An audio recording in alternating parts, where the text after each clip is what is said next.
Hello and welcome to the Majlis Radio Free Europe, Radio Liberties Current Affairs podcast focusing on Central Asia. I'm Mohammed Tahir, Radio Free Europe, Radio Liberties Media Manager and host of the Majlis podcast here in Washington, D.C. Nationalist politician Sadyr Japarov is back in the office as an elected president of Kyrgyzstan. As he moves in, a number of high-profile politicians are moved out from the political scene, at least on temporary basis, as they are detained on various charges.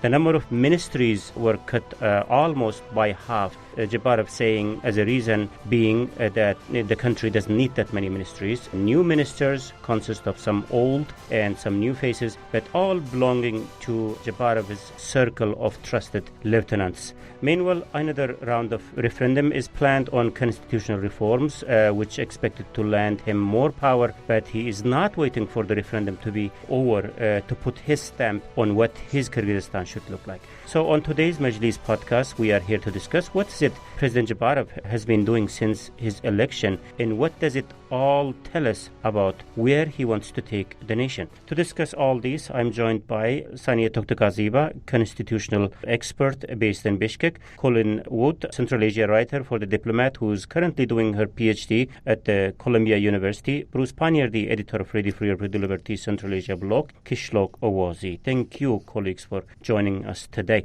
So, let's start, Colin, with you. I was going through your Twitter feed the other day. You had quite a rundown of developments in Kyrgyzstan since Japarov's election.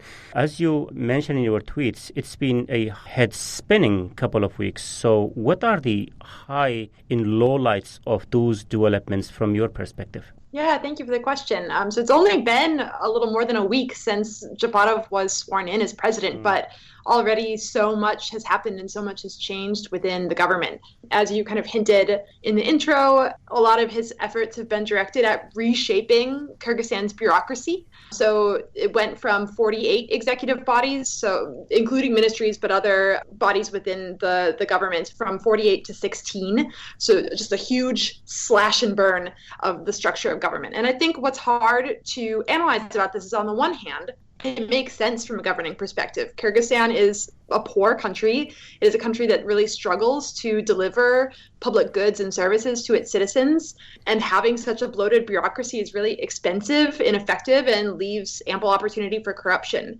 I think cutting a few of the ministries that they did is problematic. The tourism ministry is gone. The Ministry of Ecology is gone. And for a country where 5% of its GDP depends on tourism, most of which is ecotourism, this could be kind of counterproductive from an economic perspective, in which Japarov has justified this by saying it'll save the government 2 billion soms, about $25 million US, to cut this. And another worrying thing in terms of his kind of stated efforts to reshape the bureaucracy is that Japarov announced that in the next 6 months or so, that the role of prime minister is going to be abolished. And so I think this gives us a better hint at the motivation. So I think it's wrong to totally discredit the motivations of streamlining the bureaucracy, saving money. But under previous presidential systems in Kyrgyzstan, there was always a prime minister. So I think that this move this early on to get rid of prime minister and not phrasing it as though it's going through constitutional reform, he announced this on Telegram, suggests that this is a bit more of a power vertical coming into play. Colin, this announcement about the future of the prime ministry came out from his Instagram post. I mean, is it now official? It hasn't been made official in any sense. He kind of gave this hint of within the next 6 months. So it's hard to see how this timeline fits onto the referendum timeline. So the Electoral Commission has said that the next referendum is going to be April 11th. But with Japarov saying that within 6 months they'll get rid of the prime minister, that's August. So it doesn't seem clear whether that's something that's going to be folded into the referendum, and kind of it mimics Japarov's strategy that he's had since October of just throwing stuff at the wall and seeing what sticks. Maybe in a week he'll change his mind. And the new Prime Minister, Ulukbek Maripov, who kind of has stated in interviews that he doesn't have party loyalties, that he's dedicated to Kyrgyzstan's government, that maybe if Maripov turns out to be pliable or to do what Japarov wants, maybe then we'll see him change his mind. Sania, what you are hearing, I mean, of course, referring to your tweets on the latest developments in Kyrgyzstan. Of course, I would like you go through each of them. I mean, those are really insightful points there. As per the Kolin's points, especially in terms of the cutting off some departments and ministries, is there anything that stands out to you from that decision? I think, particularly with respect to the reorganization of the government and the way they have started doing it right now, it's really alarming because we're still de jure living under the 2010 constitution. So the fact that we had the referendum on January 10th doesn't mean that the former constitution was annulled and we are automatically moving to the presidential form.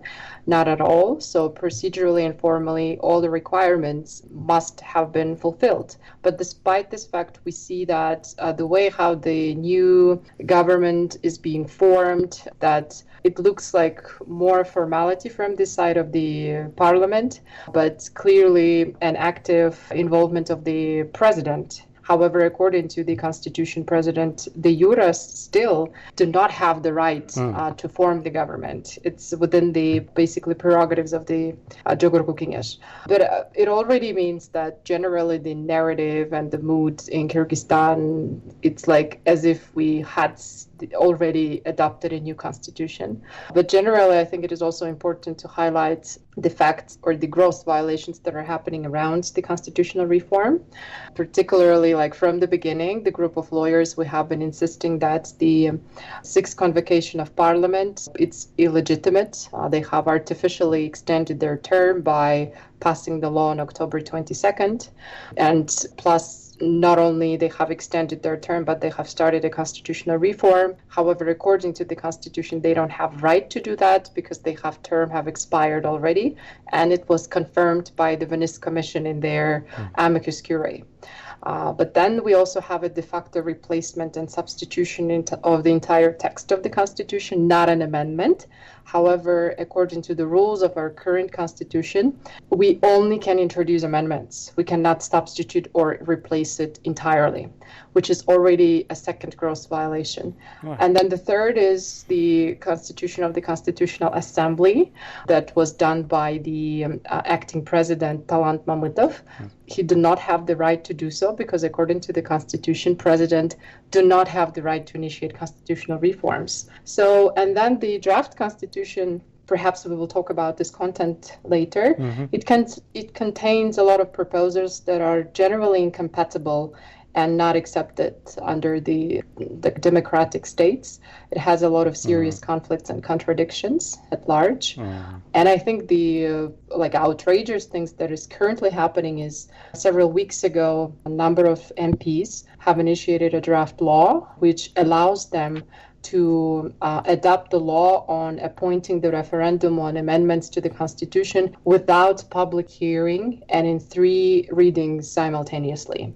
So which means they're going to completely deprive our constitutional right to have a public hearing to discuss the Constitution, which is really unacceptable what they're doing. Very interesting. Kyrgyzstan is a very, very interesting topic, and of course there is always a lot to talk about. I'm sure we will end up skipping many important topics today, as our intention is to wrap up the discussion within 35-40 minutes. So it will be great if we keep our comments brief. On that, Bruce, let me bring you in here. It looks like the way Sanya and explained, and the constitutionality of decisions kind of pushed back, it seems to me, the way Japarov is kind of moving ahead with all these head-spinning decisions.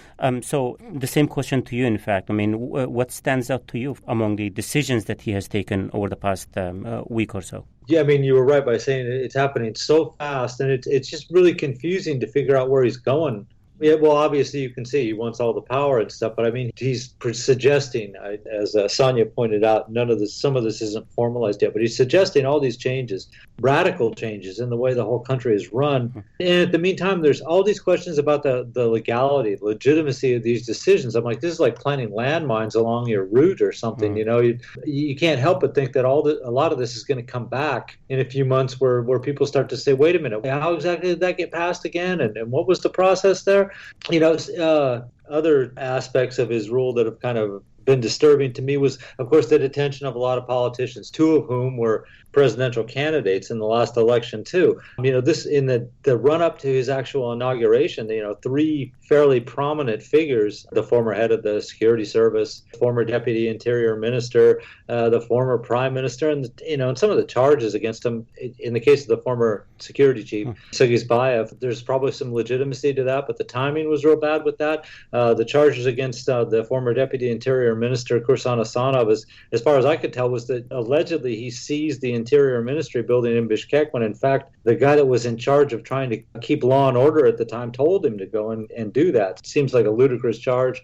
And all this happened in bam, bam, bam, and 3 days before his inauguration. And since then, they've been detaining people too. Well, another former prime minister and deputy just yesterday. So there's that aspect to it. And then his idea about mining, that he declared that from now on, no foreign companies would be able to get mining rights in Kyrgyzstan, but the ones that did have their licenses could keep their rights and they could still continue mining. That sounds like a pretty dubious promise already. But in the meantime, I understand that mining is unpopular in Kyrgyzstan. I know the people take the land, preserving the land real seriously and stuff, but realistically, they've been talking about domestic investment in the mining industry in Kyrgyzstan for more than a decade, and it just is not going to happen. And it's one of the only parts of their economy that they can really kind of count on for some reliable money.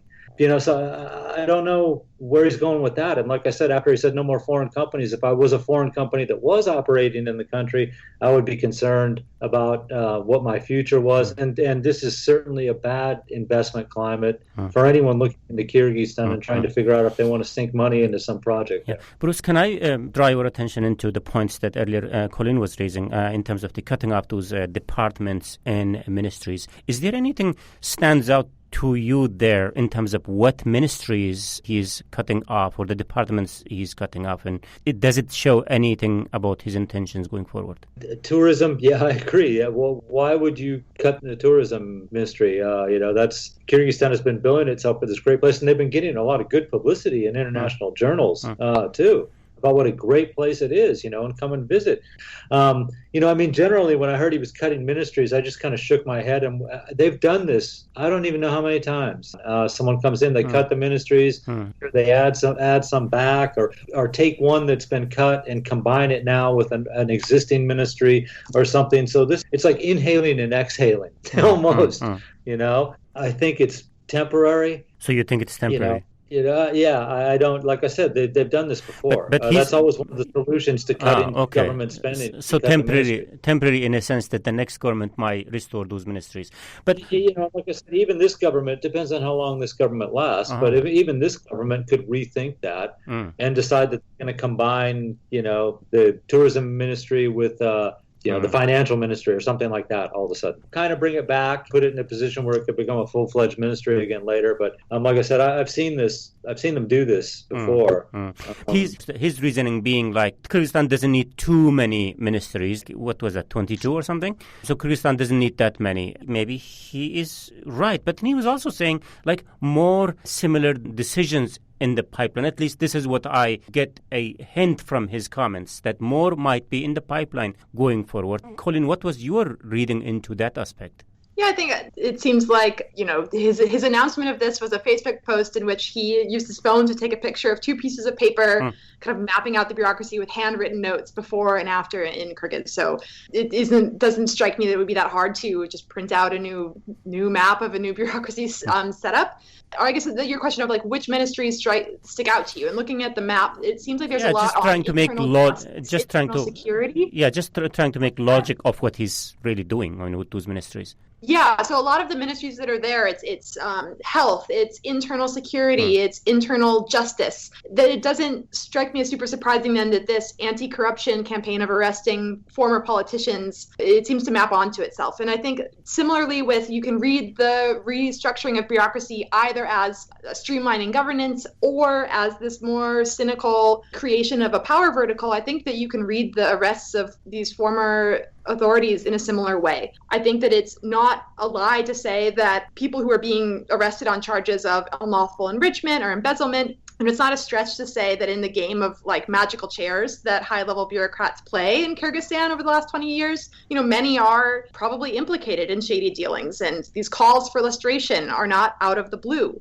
So both things can be true, that there's fighting corruption, whether it's genuine or whether it's just revenge motivated or just for the optics, it works. But I think what's more worrying, and I hope that Sonia can follow up here, and I'd be curious for her take, is I think that the more worrying arrests and detentions are at bloggers and journalists. So the PR rep who worked for Kyrgyzstan during his campaign for president was brought in for questioning at the GKMB, and was potentially being charged with inciting interethnic or religious hatred, I think. And we've seen this before, the misuse of this specific charge to silence dissidents and journalists. Sanya, is there anything you would like to add into comments by Colin, especially on the putting pressure on various ways on bloggers, on citizen journalists or media or civil society in Kyrgyzstan? I absolutely agree with that this is one of the most worrying signs.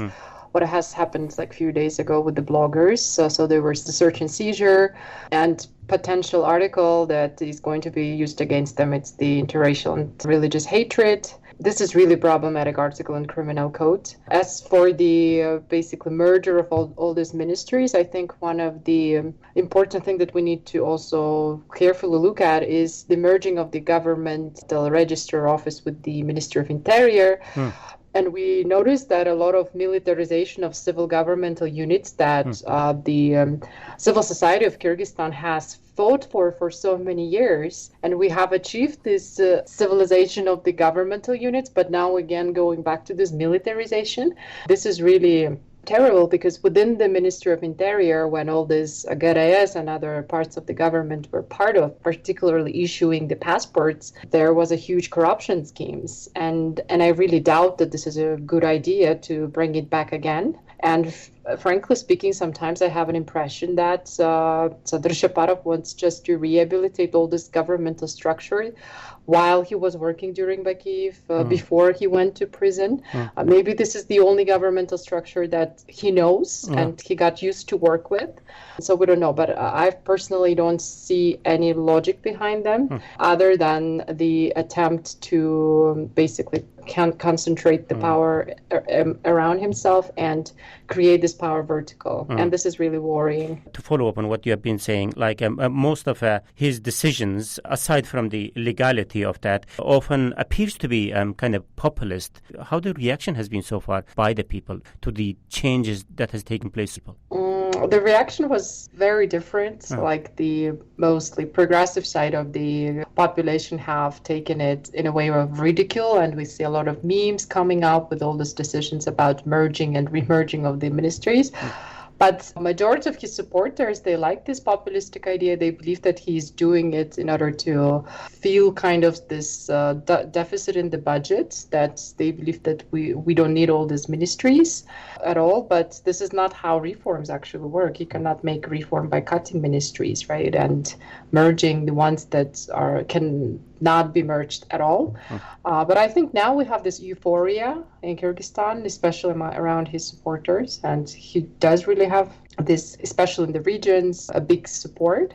But he's keep making these populistic promises over and over again. And I don't know to what extent he will be capable of fulfilling all those promises, because sooner or later this basically euphoria will end, right? And the people will start demanding some changes. So far, he believes like as soon as we adopt the new constitution, he will start working and etc. But we all know that the problem is not in the constitution. We call it in our language like a honeymoon period. It should be over at some point. So his reasoning behind some of the decision, at least, was, as I said, streamlining the structure of the government and for the purpose of efficiency. When you dive deeper a little bit, you have so many questions, as you guys have raised during this conversation. So how to read his all these actions in entirety? What does that tell us about what is ahead and what all those might mean for Kyrgyzstan going forward? Let's continue the podcast talking about these and many other questions very shortly.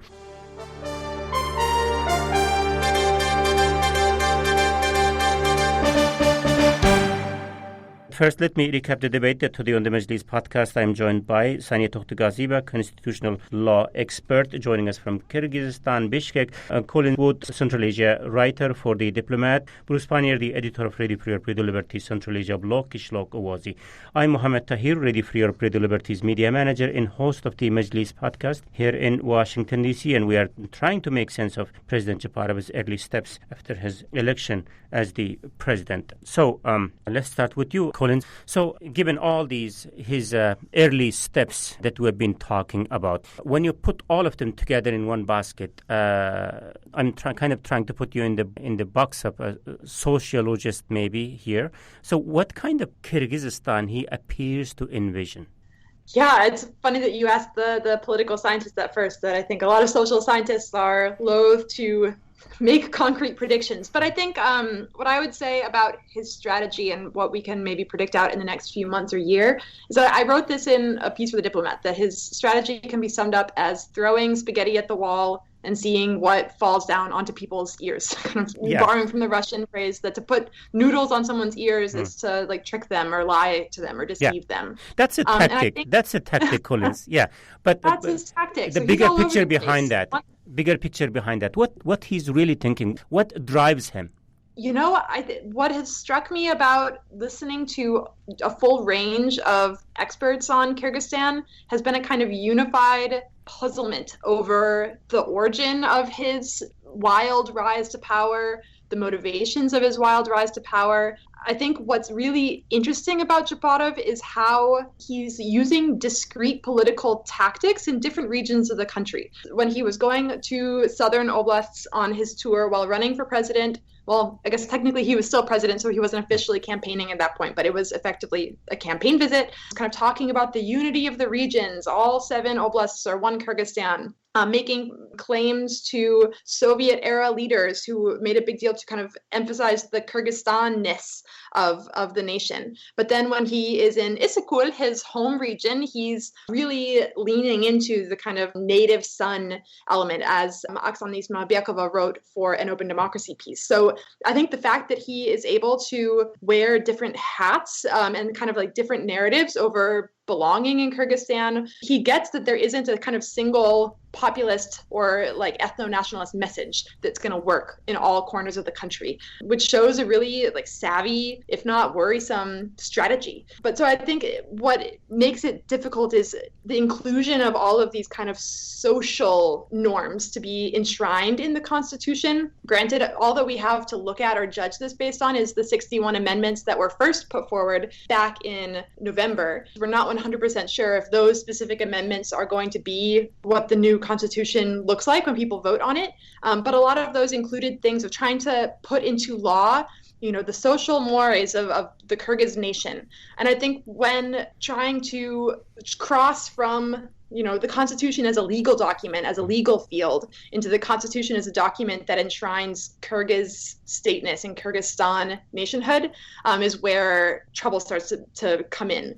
Although I think that I'd be curious to hear what Sanya has to say more of this, that the one thing that makes me not view this as entirely terrible or kind of recalling back to the 2010 events is that Japarov himself, maybe his teammates, some of the people who are in his circle, are more aggressively ethno-nationalist. But Japarov himself has not really been campaigning on pro-Kyrgyz or pro-Northern vibes, that he is really aware about kind of a united Kyrgyzstan, one that is for social conservatism, one that is for streamlined government. But I think it's yet to be seen like what flavor of populism is going to be showing up in the Constitution. And interesting. Sanya, on the emphasis on Kyrgyzness, I think this is something came up recently. I don't know whether he is driving that conversation or maybe people look at him like, there is a term which often used in our conversation, like in the previous episodes, like when you think of a Kyrgyz man, that type of person comes to your mind. I mean, where this discussion is coming up, who's driving this? It is really difficult to answer to this question since I'm a lawyer. But I think particularly when we talk about general political strategic tools that Sadyr Japarov is using, is he always has one thing and does completely different thing, unfortunately. And I'm still surprised why his supporters haven't noticed that already. For instance, from the beginning, even before he became the acting president, acting prime minister, his main narrative and the message was that, I am about the law. And even in inauguration, he said that in Kyrgyzstan, I'm planning to establish dictatorship of the law, So it sounds really good. But then every single his move proves completely the opposite, right? Every single move from the October is actually violating the law nonstop. And plus he's manipulating this narrative very good at the same time, because all of a sudden in one day now anyone who is about actively basically coming up or speaking up about constitutionalism or saving rule of law is automatically labeled, like Westerner, or he uses this word like buzukular, akmaktar, so it's as if like this enemy of the people. And this language is very dividing people. However, president by the constitution, he's the symbol of unity. He must unite people.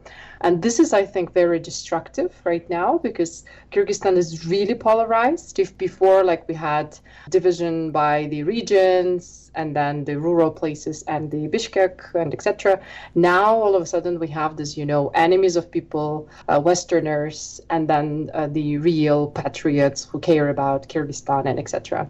He's successfully using this manipulative tool, unfortunately, and now, many people, when you talk about them about rule of law and constitutionalism, they don't hear that at all. They don't see the relevance. They believe all this 30 years law never worked, why we should care about it.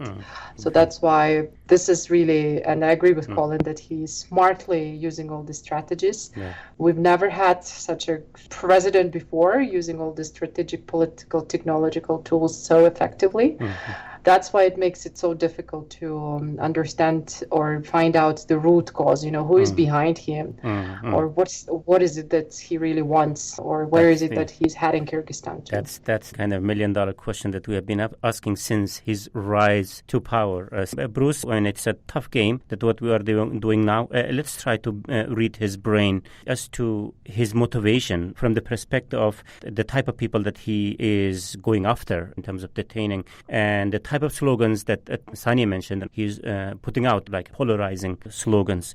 So what does all these tell us about his motivation, about his future plans, about where he sees Kyrgyzstan going forward? Wow, that's a tough one. Every time as often as I read stuff that he says anyway, I'm always trying to figure out how long he really thinks he's going to be there. That's my big question when I look at whatever he says and stuff. Is he think he'll be there 10 years or 11 years or whatever? Or, what is it? I'm still, even at this point, right? He was elected president, but I'm more interested in the people that put him there, and I'm trying to figure out what their game is and all this. Now, right? Certainly, he comes off as like a, what you were saying, the Kyrgyz Jigit. I mean, this is like an authentic Kyrgyz person here. That's everything. We know there was a lot of dissatisfaction with politics in Kyrgyzstan, generally over 30 years. But I mean, just in the last few years, the bickering between Atambayev and Jane-Bekov, and it just goes on and on. So I kind of understand where the people wanted, like we heard, lustration. They want to see someone new that they hadn't seen before, and this guy's certainly new. He doesn't wear suits. He shows up at public gatherings and he's dressed better than people at the public gatherings, but generally the same kind of clothing, just better made and from a foreign manufacturer. He plays the whole game. And I know he says, give us time, give us 6 months at least to try to get reforms going and stuff. But I just, every time I look at him, I'm like, how long do you really think you're going to be there? Yeah. You're storming through policies, but is he real confident? And like I said, the people who put him there, are they real confident he's going to last, or are they playing for time, or what's going on? You'd like to think since he was elected, he would at least serve out his term. I mean, it would be good for the country, I suppose, too. But I just keep getting the sense that he's pressing all this stuff. He's playing the national, that I'm your homeboy kind of card, and changing stuff a lot. And people like that because some people were tired with the old system and tired with the old politicians. So like he's a new guy. He's going at changes right away and stuff. But I just keep looking at him and going, do you really think you're going to be here in 3 years? And I'm not sure. So I don't know. if he has a vision for Kyrgyzstan long term. Yeah, and to tell you. Yeah, on that earlier, Colleen, again going back to your tweets, you were talking about the mysteries surrounding the draft constitutional document that Kyrgyz people will be voting on April 11th, I guess.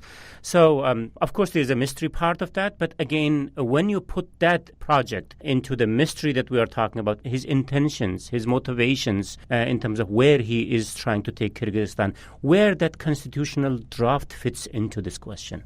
Yeah, that's a good question. I think what's interesting about the constitutional draft and that makes it really hard to fight against is that in Kyrgyzstan, or at least the setup for this one is going to be that people are going to have to vote on the amendments as a whole. So thinking back to the 2016 referendum that included a handful of measures to kind of, I guess that the framing then was like dictator-proof the country, continuing to try to build parliamentarism, or continuing to try to limit the powers of the president.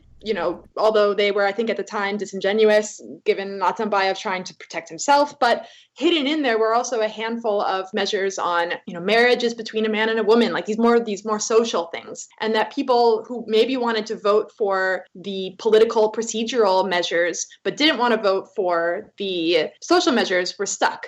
Because there was no mechanism for them to choose between them. And so I think what's going to be really hard to disentangle when trying to analyze the upcoming constitution is that maybe a handful of the amendments might on their face read well, but it's so easy to get tied up in the content of it, of like, okay, well, this isn't that bad on the whole. There are some really worrying social things that were snuck in there that people don't have the power to vote on. But getting caught in the content totally allows people to forget that the entire procedure and process of this was botched. There was no transparency over it. There was not done according to the rules of the game that were written in the prior constitution. So I think more worrying than the content here in trying to analyze like what is Japarov's rule going to look like is that the procedure is really defining. Like he's not someone who's playing by the rules of the game, and he's manipulating them from the inside to serve his interests. And I think Bruce is exactly right in saying, maybe he is looking back at the number of prime ministers and the number of presidents in Kyrgyzstan and how they've all gone down. And even though he's only been sworn in for a week, he's already thinking about his exit strategy or what it looks like to leave the presidency. So I think procedurally creating a precedent for just announcing things on Telegram and maybe they'll become law, for announcing things that he wants to happen and then putting pressure on parliamentarians to make it happen, that all of these kind of extra legal procedural things becoming normalized, I think maybe is what we can start to expect from the country. And that to me is where it's really concerning, is that it's the whims of a single person at the top of a pyramid. And that is super worrying, especially for someone who does not appear to have a set cohesive or coherent strategy. I think is going to get really hard to govern the country in a fair way. So what worrying is also, earlier Sanya was talking about the draft, the constitutional draft, the document itself. So Sanya, you are saying that there are full of questionable element in the content of the draft, and then tell us about the content and also talk through the legality of the process in the way he is pushing it. So at the beginning, I have mentioned some of the parts of the legalities. And currently now, I think what brings a lot of illegitimacy to the process is that the text of the Constitution is kept super secret. Neither Constitutional Assembly nor Parliament is not willing to make it public. And we have no idea why they're doing that. It's either because they know that, again, the civil society would start criticizing it or what. So it's already. And the way how Constitutional Assembly was working was the format was completely not fulfilling the overall established standards, because Constitutional Assembly never works with already ready drafts. The Assembly must draft the Constitution itself, but it was already developed and they were just editing. And there were even some signs that indicated that probably even the final editing was not made by the Constitutional Assembly, but rather by the lawyers from presidential apparatus, because there were a number of members of Constitutional Assembly who have said that they, up until the last plenary session, they have never seen the final draft at all, or they have seen but only the blocks where they were working. And when we were demanding to publicize that, many of the Constitutional Assembly members said that they just don't have the draft, or they have signed some document which said that they cannot basically make it public. So this already puts a lot of question, because the main job of the Constitutional Assembly is to legitimize this process and to boost the legitimacy of the Constitution. But what they're doing is completely opposite. As for the content, the biggest problem is that they are now reviving all the powers of the presidents that we have get rid of in 2010, which have been absolutely abused by Akayev and Bakiyev, which were the root causes of 2005 and 10 events, which is the right of the president to call for a referendum. Now it is there because we, the group of lawyers, have secretly got the draft text, and we don't know whether it is final draft or not, but it seems like it is final. So second thing, they're reviving another power of the president that Bakiyev and Akayev had, and they have loved using that a lot. It's the legislative initiative of president. So which means now the president would be controlling the legislative agenda of the parliament. And the powers of the parliament has been decreased substantially to the minimum. They don't take any part in forming the government. They cannot basically express vote of no confidence. So they're just simply left with legislative power. Even there, a president will be controlling it. Except for president, the draft text of the constitution says that the legislative power will be given to Narodny Kurultai and the general prosecutor, which is insane. Like, why Narodny Kurultai and the general prosecutor? And another problem of the indication of the absence of effective system of checks and balances is the control of the president over the judiciary and security bloc. According to the text, president will be appointing the chief justice of both Supreme Court and Constitutional Court, which again shows that in this context, we will never have a judicial independence, because when there is no effective system of checks and balances, then there is no judicial independence. And as for the human rights and freedoms parts, now they have a completely different chapter dedicated to spiritual and cultural foundations of society. We don't know what does it mean. And then there are a number of possibilities of limiting the access to the information. The Constitution says that it can be basically denied, and all this will be regulated by law. And it says that certain activities or distribution of this information can also be limited according to the law, which seems like the censorship. And most importantly, the Article 23 on general limitation clause don't have any mention about absolute rights, which we have under our current text of the Constitution, the huge list of absolute rights, which says that they cannot be limited at all, but they have basically omitted all this absolute rights. So there are many, many such things, but I think the biggest highlight is that there is no effective system of checks and balances and a lot of concentration of power around a president. So talking in legal terms, Sania, once this goes through on April 11th, is there anything can be done about this within the legal framework? Or like after it passed, of course, we would have no choice but to live with that constitution. But I doubt that it will be for that long. Maybe it is already laying the foundation for the next upheaval or whatever. But now we still have an opportunity to demand the parliament actually to stop their initiative, so that we would have the public hearing. So there is still possibility to demand to send the draft to the Venice Commission, Constitutional Chamber. But I think it is less likely going to happen, because they are doing their best to have it in April together with the elections to the local self-governance. Because if they do it separately, I think the 30% threshold won't show up. Like, it's for sure, because the presidential election, they just barely met the threshold. So they will streamline it, and because it's nothing new, they have been doing it from October. But by this, we should understand that they're just destroying the constitutional order, and this is very bad sign, because the biggest problem of all these events in Kyrgyzstan, all the so-called revolutions, were the constant change in amendments to the constitution. Right. On that, Bruce, just a final thought on the constitutional discussion. I mean, how do you read this secrecy around the draft? I mean, what does it tell you? Well, you can't think that it's something good. That's for sure. I mean, like Sonia said, this has to be open for public discussion. Sometimes the people got to see what's there. Well, you can't vote on something if you don't know what's there, right? What do they got in it that's so bad? They're going to have to publish it sometime. You asked me once if I thought the referendum would pass, and I said every referendum in Central Asia has always passed, and not just Kyrgyzstan. There's never happened when it was voted down. So you can forget about maybe people will vote it down. That won't happen. But in the meantime, once it's published, at least some aspects of it might prove to be so unpopular that they amend them or water it down or something like that. But sadly, I got to agree with Sonia on this one that they're doing everything they can to have a repeat of the 2005 and 2010 revolutions. This is a disastrous direction they're headed in. I can understand, like I said, I understand public discontent about the way politics was running the last few years in Kyrgyzstan, but what they're opting for has already proven to be a not unacceptable solution for the Kyrgyz people. It's like watching a train wreck coming or something almost, for me anyway. No.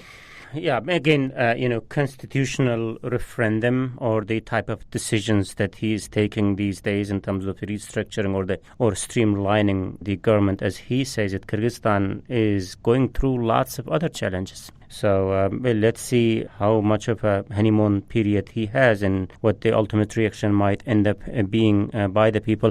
So I think we also need to conclude the discussion right here. Just a very final question. So where our eyes should be, that's the question I always ask at the end of our conversation. So where our eyes should be, or where your eyes will be, Colin, going forward as to what comes next? Yeah, my eyes are kind of spread out. I'm watching a lot of social media. I mean, I'm in New York City, so I'm far, far away from Kyrgyzstan, and I'm frustrated with that, but I'm kind of continuing to watch things develop on Instagram, on Twitter, on Facebook. And I think that trying to keep a balanced social media diet, if you will help, I think, to kind of avoid the mistakes of a lot of analysts in trying to understand the October unrest. It's not quite right to call it a revolution directly, but yeah, unrest, political crisis that I think people had gotten used to seeing Instagram and TikTok and Twitter as spaces where, political activism was happening, where discussions of protests were happening, that people overlooked in many cases Facebook as a space where Kyrgyzstanis are talking about politics. So in trying to understand or to get a pulse on how people are reacting to these measures or reacting to the proposals about the new bureaucratic map, are reacting to the new constitution, I guess I'm less interested directly in the way that elites and the president are talking about it, but in how it's being received, to try to maybe understand or predict whether there will be, unrest like we saw in October, as Bruce was describing, being inevitable, which I think is pretty right on the nose. Yeah, so I'm trying to understand what everyday people are, making sense of politics in Kyrgyzstan. Right.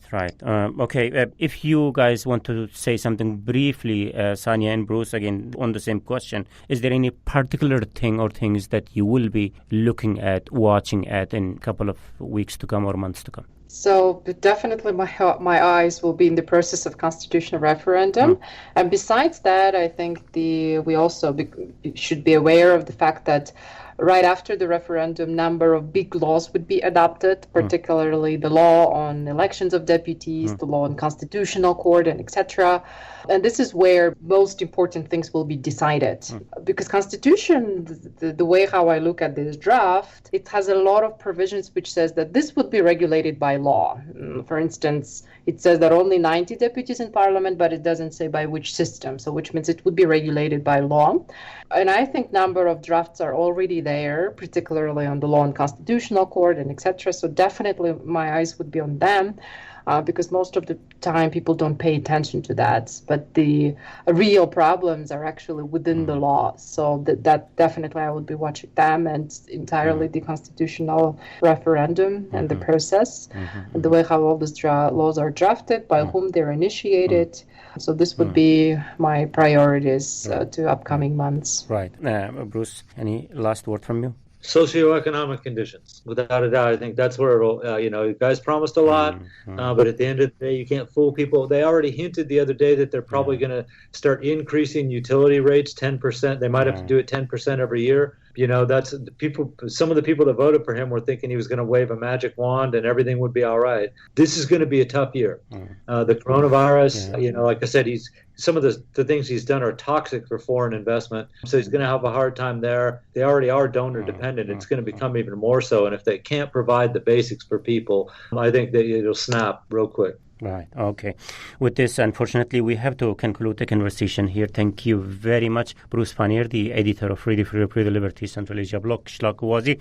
And big thanks goes to Sania Tokhtagazeva, constitutional law expert, who was joining us from Bishkek today, and Colin Wood, a Central Asia writer for The Diplomat, and currently doing her PhD at Columbia University. Again, thank you very much for your time and thoughts today, colleagues. And this is from me, Mohammed Tahir, Radio Free Europe, Radio Liberty's media manager and host of the Majlis podcast here in Washington, D.C. Until next week. Bye-bye.